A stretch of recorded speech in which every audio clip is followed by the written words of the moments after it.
There was a great revival in the Hebrides in the early 1900s. Began to moved up to the pleading for it into the 40s. Maybe we could say it topped out in the early 50s.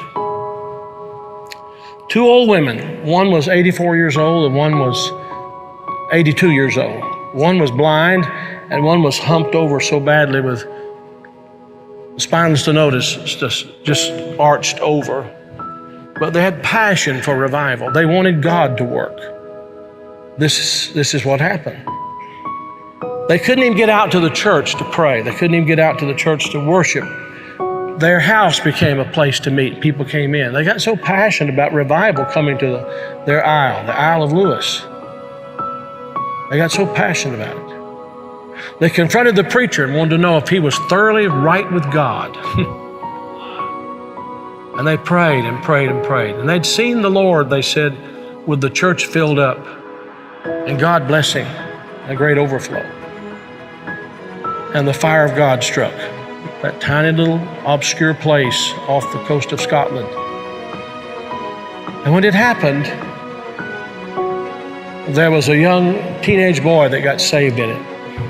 His name was Donald, and the preacher became so dependent upon Donald and so close to Donald, he would ask him to lead in public prayers and help him with the meetings, and he did. Oh, how God worked. People began to hear about it, and the revival fire spread. It spread. And God blessed in a great way. Those two old women, the kind of people don't want in their church anymore. And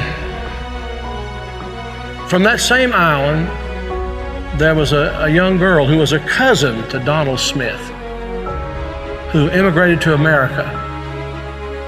Her name was Marianne Smith McLeod. She came to America and in 1936. She met a man named Fred, and they were married. They fell in love, they were married. God blessed in a great way. And those old women were her aunts. And they came out of that fiery revival, They really experienced revival. And they sent a Bible, a copy of the Word of God that had been used in a special way in that revival, to Marianne. She started having children. I think it was 1937, she had her first child. They named him after his father, Fred. Then she had her second child, named after herself, Marianne. Then she had her third child, Elizabeth. Then she had her fourth child, and she was so impacted by this teenage boy God had used in that revival in the Hebrides. She named him Donald.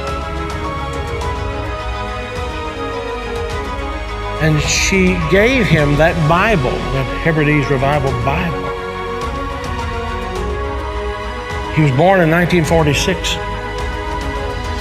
He's now the 45th President of the United States. And that Revival Bible is in the Oval Office. I'm saying to you, I don't know how, why, I don't know how it all comes together. But I believe God is putting some things together to give us just a window. If he could find some open people who know what the wind is for. Can this be the time the wind is open? Providentially, God has prepared the moment, and we will become the people of prayer, pleading with God. This is a plea. Will thou not revive us again? Will you be a part of that? Will you?